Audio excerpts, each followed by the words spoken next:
ہم بات کر رہے تھے کہ معاف کرنے سے کیا کیا فوائد ہوتے ہیں، اور ہم نے اس کے بارے میں پڑھا ہے کہ اللہ تعالیٰ معاف کرنے سے، آپ اگر لوگوں کو معاف کرتے ہیں تو اللہ تعالیٰ آپ کو معاف کرتا ہے۔ معاف کرنے سے آپ کی اللہ کے ہاں بھی عزت بڑھتی ہے، اور اللہ تعالیٰ لوگوں میں بھی آپ کی عزت بڑھا دیتا ہے۔ اس کے علاوہ کیونکہ آپ مسلمان ہیں، آپ اپنے اخلاق ہی سے اسلام کی تبلیغ کر سکتے ہیں۔ نبی صلی اللہ علیہ وسلم کے اخلاق سے، صحابہ کے اخلاق سے متاثر ہو کر بہت سارے لوگوں نے اسلام قبول کیا تھا۔ ہم آگے ایک دو واقعات بھی پڑھیں گے کہ جس میں حضور صلی اللہ علیہ وسلم کے اخلاق سے متاثر ہو کر لوگوں نے اسلام قبول کیا۔ تو آپ بھی مطلب آپ اگر باقاعدہ تبلیغ نہیں کر سکتے، آپ کے پاس بہت زیادہ علم نہیں ہے تبلیغ کرنے کا، آپ کے پاس بہت زیادہ دلائل نہیں ہے، آپ اپنا اخلاق بہتر کر لیں، اپنا اخلاق بہترین کر لیں، وہ چیزیں اپنا لیں جو ہمارے نبی صلی اللہ علیہ وسلم کے اخلاق میں تھیں، تو آپ صرف اپنے اخلاق ہی سے اسلام کی تعلیم تبلیغ کر سکتے ہیں۔ غیر مسلم لوگوں کو آپ اتنا متاثر کر سکتے ہیں کہ وہ لوگ کہیں کہ اصل اسلام تو یہ ہے۔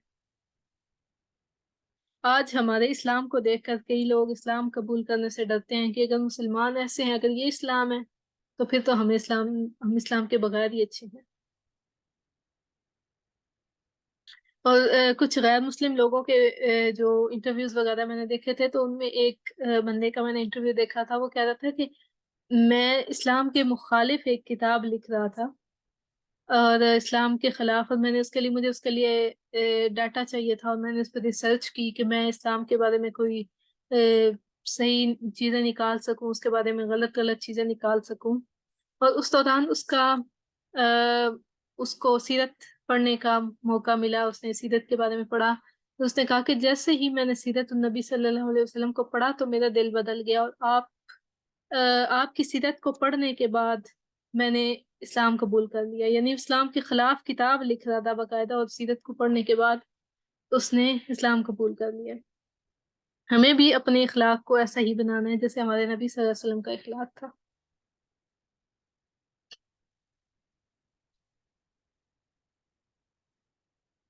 ایک اور چیز جو ہمیں سب سے زیادہ آتا ہے، غصہ، ہر بات پہ آتا ہے، چھوٹی چھوٹی باتوں پہ آ جاتا ہے، یہ بھی ہمارے اخلاق کو بہت زیادہ خراب کرتا ہے۔ تو ہم اپنے نبی صلی اللہ علیہ وسلم کا طریقہ دیکھتے ہیں کہ وہ کس طرح سے ڈیل کرتے تھے ایسے لوگوں کو جو آپ کو غصہ دلاتے ہیں۔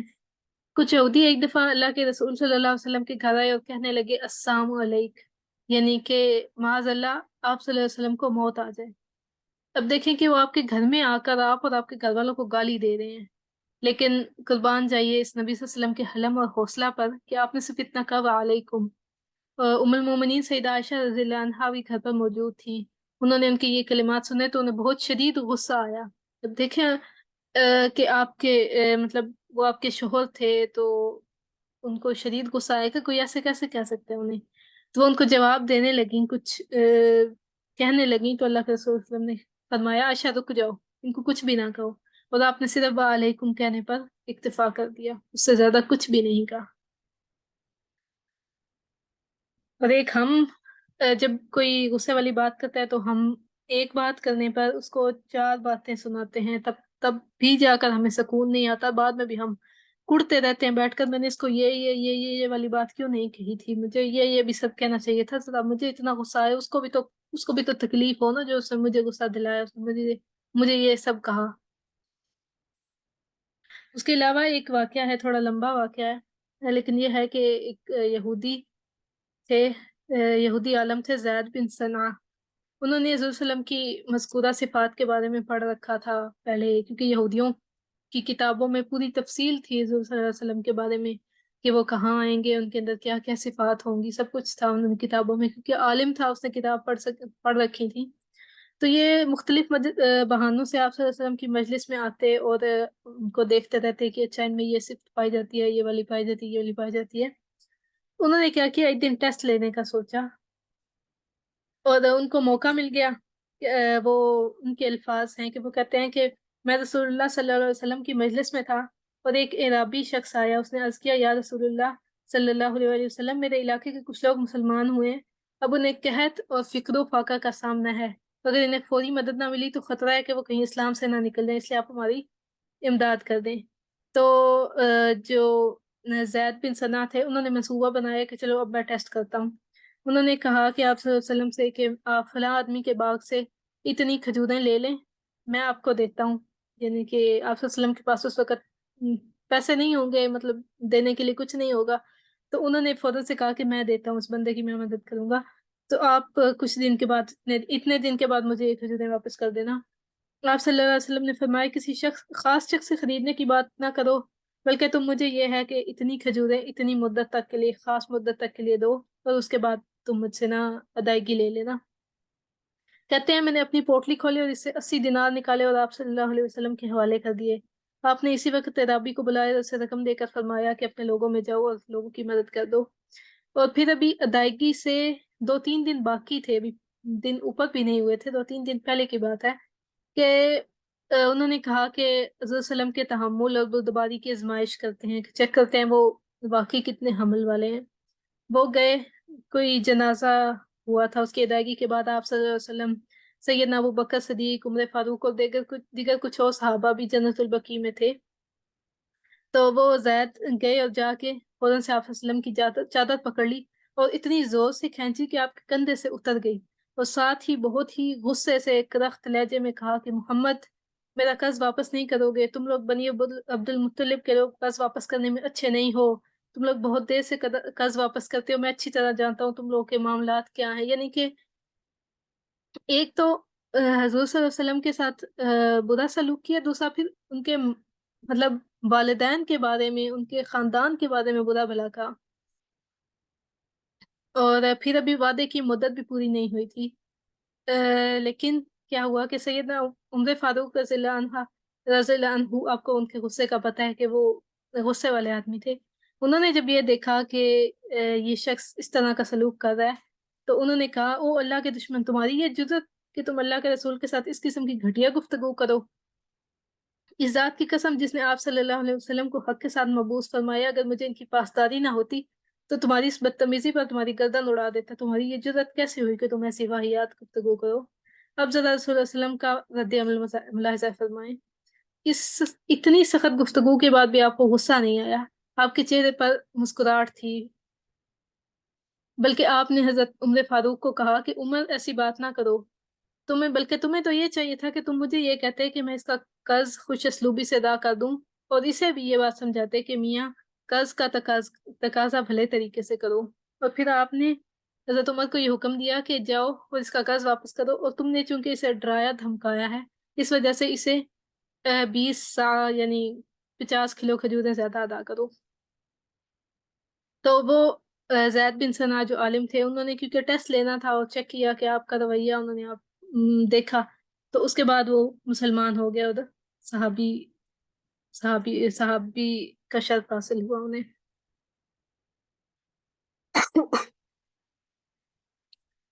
اس کے علاوہ یہ ہے کہ غصہ پی جانے کے بارے میں کچھ اہمیت، غصہ پینے کی اہمیت کیا ہے کہ ایک شخص نبی صلی اللہ علیہ وسلم کے پاس آیا اور کہا کہ مجھے کوئی نصیحت فرمائیں. کوئی بھی نصیحت فرمائیں. تو آپ صلی اللہ علیہ وسلم نے ساری باتوں میں چھوڑ کے آپ نے یہ کہا کہ غصہ نہ کیا کرو. اور پھر اس شخص نے کئی بار یہ سوال پوچھا، انہوں نے کئی مرتبہ یہ سوال پوچھا اور آپ صلی اللہ علیہ وسلم نے فرمایا کہ غصہ نہ کرو. یعنی کہ ہر بات کے جواب میں انہوں نے یہی کہا کہ غصہ نہ کرو.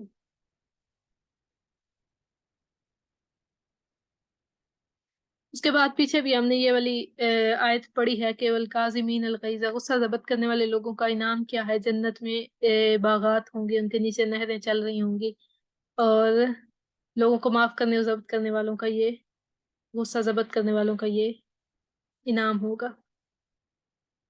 اس کے علاوہ رسول اللہ صلی اللہ علیہ وسلم کی حدیث ہے کہ پہلوان وہ نہیں ہے جو کشتی لڑنے میں غالب آ جائے، بلکہ اصلی پہلوان تو وہ ہے جو غصے کی حالت میں اپنے آپ پر قابو پائے، بے قابو نہ ہو جائے. یعنی کہ اصلی پہلوان ہی وہ شخص ہے جو غصے میں اپنے آپ پر قابو پا لے اور غصے میں بے قابو ہو کر لوگوں پہ چیخے چلائے نہ، لوگوں سے لڑے نہ، اور لوگوں کو باتیں نہ سنائے، کیونکہ غصہ ضبط کرنا بہت مشکل کام ہوتا ہے.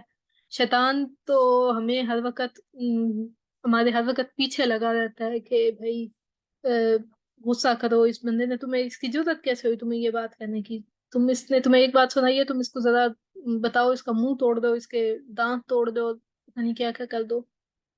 अब गुस्सा जब्त करने का भी हमें अल्लाह के नबी ने तरीका बताया। हमारा इस्लाम इतना खूबसूरत दीन है कि वो हमें इतनी छोटी छोटी बातों पे गाइड करता है। वहां पे यहाँ पे अल्लाह के नबी ने हमें ये भी बताया है कि हमें गुस्सा जब्त कैसे करना है। कि ये पूरी हदीस शायद नहीं लिखी गई। कोई सहाबी किसी सहाबी ने ये रिवायत की है कि मैं नबी सल्लल्लाहु अलैहि वसल्लम की खिदमत में बैठा हुआ था और करीब ही दो आदमी आपस में गाली गलौज कर रहे थे।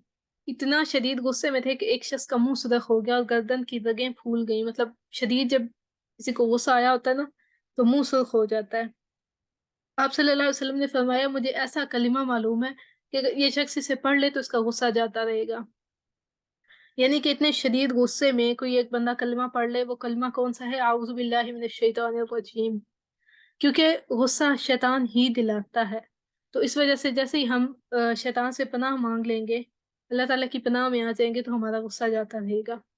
लोगों ने इस पर इससे कहा, नबी सल्लल्लाहु अलैहि वसल्लम फरमा रहे हैं तुम्हें शैतान से अल्लाह की पनाह मांगनी चाहिए। इसने कहा क्या मैं कोई दीवाना हूँ? मतलब उसको इस बात पे यकीन ही नहीं आया कि इस तरह से करने से गुस्सा जाता रहेगा।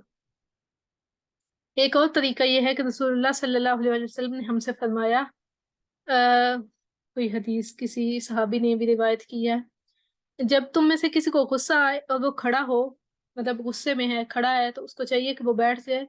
अगर फिर भी उसका गुस्सा रफा ना हो तो बेहतर है, अगर उसका गुस्सा रफा हो जाए तो बेहतर है, वरना फिर लेट जाए। यानी कि खड़े हैं तो बैठ जाएं, बैठे हैं तो लेट जाएं। और इस तरह से आपका गुस्सा ठीक हो जाएगा। हमें सुन्नत तरीका मालूम है, इस पर कोशिश करें, इसको ट्राई करें। और अगर आपको फिर भी गुस्सा ठंडा ना हो तो आप ठंडा पानी पी लें ताकि आपका गुस्सा ज़ब्त हो जाए। आउज़ बिल्लाहि मिनश शैतानिर रजीम की तस्बीह शुरू कर दें, पढ़ते रहे पढ़ते रहे पढ़ते रहे पढ़ते रहे। और आप थोड़ी सी इसकी प्रैक्टिस करेंगे तो कुछ अर्से के बाद आपको वैसे गुस्सा आना कम हो जाएगा। आप जब जो है ना, अल्लाह के लिए, अल्लाह से अजर की नीयत से आप कोई भी काम करेंगे तो आपको वैसे ही वो काम जो है ना, वो कोई भी, मतलब आप आदत छोड़ना चाहते हैं तो आपकी वो आदत छूट जाती है आहिस्ता आहिस्ता। आपको वैसे ही वो काम होता ही नहीं है आपसे। आपको आहिस्ता आहिस्ता गुस्सा आना भी कम हो जाएगा।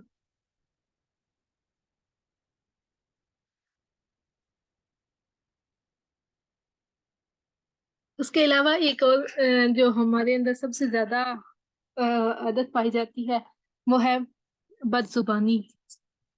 इसके बारे में हम पीछे भी एक दो हदीस पढ़ चुके हैं कि बदजुबानी करने वाले शख्स का क्या, अल्लाह ताला उनसे, उस शख्स से नफरत करता है जो बदजुबानी करता है। और ऐसा शख्स जन्नत में दाखिल नहीं होगा।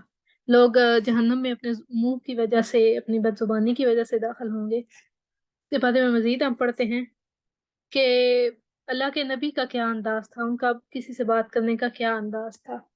सईदा आयशा रज़ियल्लाहु अन्हा से रवायत है कि एक आदमी ने रसूलुल्लाह सल्लल्लाहु अलैहि वसल्लम के पास आने की इजाजत मांगी। इस वक्त मैं आपके पास थी। आपने फरमाया, ये कौम का बुरा बेटा है या कौम का भाई बुरा है, मतलब ये शख्स बुरा है। फिर आपने इसको अंदर आने की इजाजत दे दी और इससे नरम गुफ्तगू की।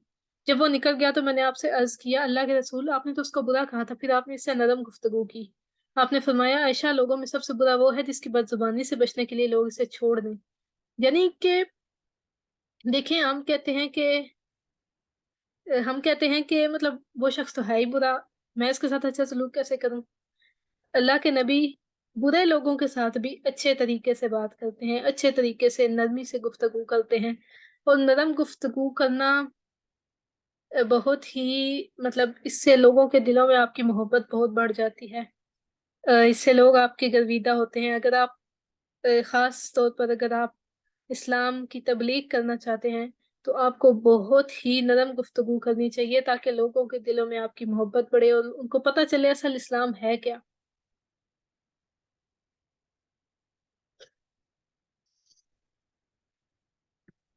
उसके अलावा और ये है कि रसूलुल्लाह सल्लल्लाहु अलैहि वसल्लम के नरम दिली के बारे में अल्लाह ताला कुरान में फरमाते हैं, अल्लाह ताला की रहमत के बायस आप इन पर नरम दिल हैं। अगर आप बदजुबान और सख्त दिल होते तो ये आपके पास से छट जाते।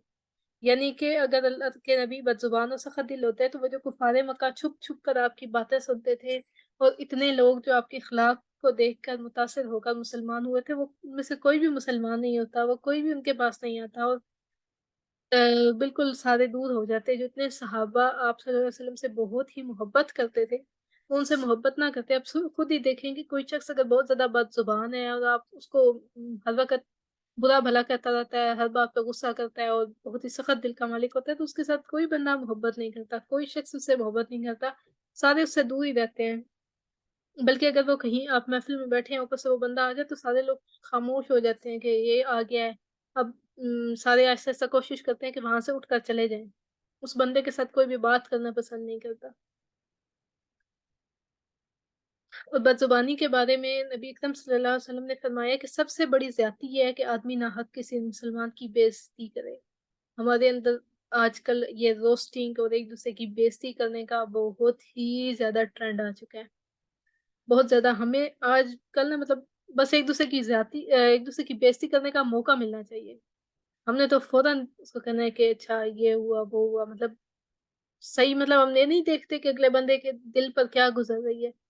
कभी तो हो सकता है आपके कुछ किसी के साथ हो सकता है आपके ताल्लुकात ऐसे हों कि आप थोड़ी बहुत उसके साथ मज़ाक वग़ैरह करते रहें, लेकिन हमें मज़ाक में भी एक-दूसरे की बेइज़्ज़ती नहीं करनी चाहिए। आज से हम सब ये इरादा करते हैं मुझ समेत कि हम अपनी ज़ुबान पे बहुत कंट्रोल करेंगे और किसी की भी बेइज़्ज़ती नहीं करेंगे बिला वजह छोटी-छोटी बातों पे हम एक महफ़िल में बैठे हों ना, हम महफ़िल में सारे एक बंदे को पकड़ लेते हैं और फिर उसकी सारे बंदे रोस्टिंग करते हैं, फिर उसके बाद अगले की बारी आ जाती है, फिर उसके बाद तीसरे की बारी आती है, सारों की बारी आती है और सारे एक-दूसरे की ऐसी बेइज़्ज़ती करते हैं कि मतलब नहीं मालूम कि उनमें से कितने लोगों के दिलों पे क्या गुज़री है। लेकिन हमने बस उसकी बेइज़्ज़ती कर देनी है। हमें तो उसमें मज़ा आ रहा है भई किसी की बेइज़्ज़ती करके। सामने वाला बेशक हँस रहा है, सामने बज़ाहिर हँस रहा है, लेकिन नहीं पता हमें कि उसके दिल पर इन बातों का क्या असर हो रहा है। और ज़ुबान का तीर जो होता है वही सबसे मतलब बुरा तीर होता है कि वो अगले के दिल पर उतर जाता है तो आपके अल्फ़ाज़ किसी को नहीं भूलते और सारी उम्र के लिए या बड़े अरसे तक के लिए उसके दिल में ये चिपके रहते हैं कि इस बंदे ने मुझे ये कहा था। और फिर उसके साथ दोबारा बात करने का दिल नहीं करता कि ये तो है ही इतना बदज़ुबान बंदा है, इसको तो हर बात पे बेइज़्ज़ती करनी है। उसके अलावा एक जो हमारे अंदर सबसे ज़्यादा ताना देने की आदत है। टाइम खत्म हो रहा है, जल्दी-जल्दी खत्म करते हैं। ताना देने की आदत है, ताना देने के बारे में अल्लाह ताला ने कुरान पाक में इरशाद फरमाया है कि वेलुल लिकुल्लि हुमज़ातिल लुमज़ा। गीबत करने और ताना देने की हमारे अंदर बहुत ही कॉमन आदत है, ख़ासकर हम ख़वातीन के अंदर ये दोनों आदतें बहुत ज़्यादा होती हैं कि 2 बैठी हुई हैं तो किसी तीसरे के बारे में गीबत कर रहे हैं और ताना देना तो हमने कोई बंदा हमें 10 दिन के बाद बड़े अरसे के बाद कॉल करेगा तो हम कहेंगे कि भई आज तुम्हें कैसे मेरा ख़्याल आ गया? ज़िंदा हो? इस तरह के और बहुत सारे ताने हमारे अंदर बहुत कॉमन हैं। हमने वो नहीं कहने ऐसे लोगों के लिए क्या है अल्लाह ताला कह रहे हैं हलाकत है। और अल्लाह ताला सूरत हुजुरात में भी कह रहे हैं वला तलमिज़ू अनफुसकुम एक-दूसरे को ताने ना दो। रसूलुल्लाह सल्लल्लाहु अलैहि वसल्लम ने फरमाया मोमिन शख्स की अलामत क्या होती है वो ना ताना देता है, ना लानत देता है, ना वो बेहया होता है और ना वो बदज़ुबान होता है। हमारे अंदर आजकल ये लानत करने वाली भी बात आ गई है। भई लानत हो तुम पे, फलाने के ऊपर लानत हो, फलाने के ऊपर लानत हो। वाक़ई ताना जब भी देते हैं बहुत बुरा लगता है। मुझे खुद बहुत बुरा लगता है और मेरी कोशिश होती है अल्लाह ताला अगर कभी मैंने किसी को ताना दिया हो तो माफ़ फ़रमाए और आइंदा भी इस काम से बचाए रखे। ताना ताना बहुत ही बुरा लगता है। बहुत ही तकलीफ़ होती है इस चीज़ से। आप देखें अगर आपको खुद तकलीफ़ हो रही है तो आप वो काम ही ना करें जिससे आपको खुद आप सोचें अगर कोई आपको ये काम कहे या कोई बात कहे, तो जो आपको बात बुरी लगे वो आप कभी भी किसी दूसरे के लिए ना कहें क्योंकि एक मोमिन इंसान वही होता है जो अपने भाई के लिए वो चीज़ पसंद करता है जो उसको अपने लिए पसंद है। तो आप दूसरे से भी इसी तरह बात करें जिस तरह आप चाहते हैं कि कोई दूसरा आपसे जिस अंदाज़ में बात करे। बिल्कुल ऐसा ही होता है, जो बंदा ऐसे ताने देते हैं ना दोबारा उनसे बात करने का दिल नहीं करता। मैं तो खुद अक्सर ऐसे लोगों को दोबारा कॉल ही नहीं करती, ठीक है भई मैंने बात ही नहीं करनी तुमसे। जब बात अगर कभी बंदे को याद आ ही गया तो आप तो बहुत खुश हों। और इस बारे में मैं एक डिस्कस करूँ अपना ज़ाती मेरा एक तजुर्बा है कि पिछले इससे पहले मुझे भी थोड़ी-थोड़ी आदत होती थी किसी को कहने की अच्छा आज याद आ गई या ज़िंदा हो या होती है बंदे में, हर बंदे में कहने की आदत होती है। तो कुछ ऐसा पहले मैंने अपनी एक रिश्तेदार थी उनको कॉल की और मुझे कॉल करने से पहले खुद भी शर्मिंदगी हो रही थी कि इतना अरसा हो गया उनसे राब्ता नहीं किया, मुझे करना चाहिए था, करीबी रिश्तेदार थी। जब मैंने उन्हें कॉल की, उन्होंने पूरे 20 मिनट के दौरान मुझे एक दफ़ा भी नहीं कहा कि आपको हमारी याद आ गई या आप ज़िंदा हैं या कुछ भी, किसी किस्म का कोई ताना नहीं दिया। इतने नॉर्मल तरीके से बात की जैसे हमारी हर रोज़ ही बात होती हो। तो मुझे इतना सुकून मिला उस दिन उनसे बात करे, उस दिन मैंने अपने आप से अहद किया कि आज के बाद मैंने किसी बंदे को इस चीज़ का ताना नहीं देना कि कॉल तुमने मुझे कॉल नहीं की या तुमने इतने अरसे के बाद मुझसे राब्ता क्यों किया या कुछ भी। इस तरह मतलब आपका आपका इख़लाक़ किसी दूसरे इंसान के लिए मतलब मुतासिर कर सकता है आपका इख़लाक़ किसी दूसरे इंसान को।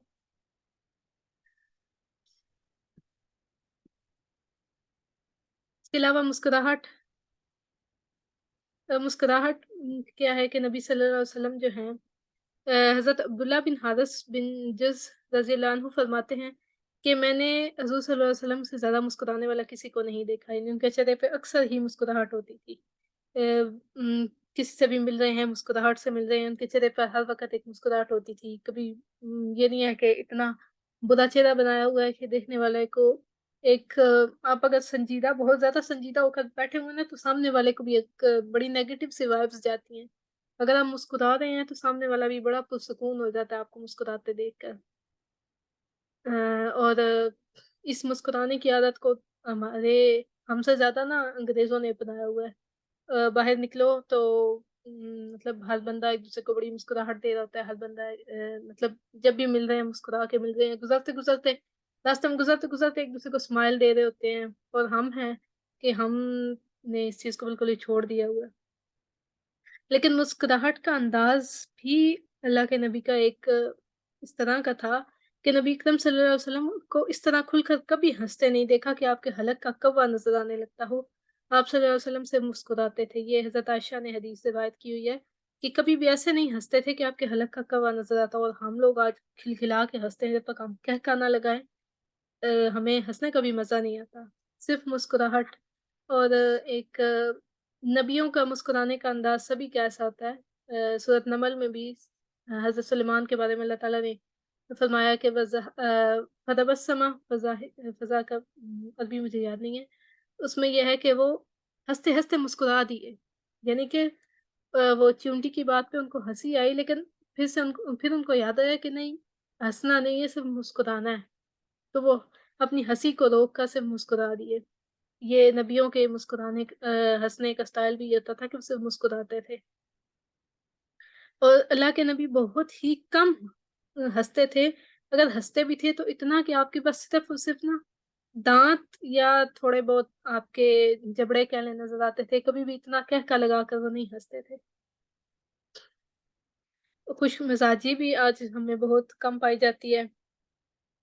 अल्लाह के नबी की खुशमिज़ाजी का ये आलम था कि हज़रत आयशा रज़ियल्लाहु अन्हा से रवायत है कि मैंने एक दफ़ा हरीरा बनाया, मतलब हलवा-सा होता है। और हज़ूर सल्लल्लाहु अलैहि वसल्लम की खिदमत में हाज़िर हुई।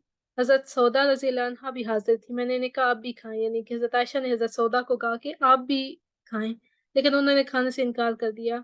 हज़रत आयशा ने कहा कि या तो आप ये हलवा खाओगी या मैं आपके चेहरे पर मल दूँगी, मतलब मज़ाक है ना, मज़ाक का आलम था दोनों में। तो उन्होंने फिर भी खाने से इनकार कर दिया, तो हज़रत आयशा ने वो हलवा लिया और हज़रत सौदा के चेहरे पर मल दिया।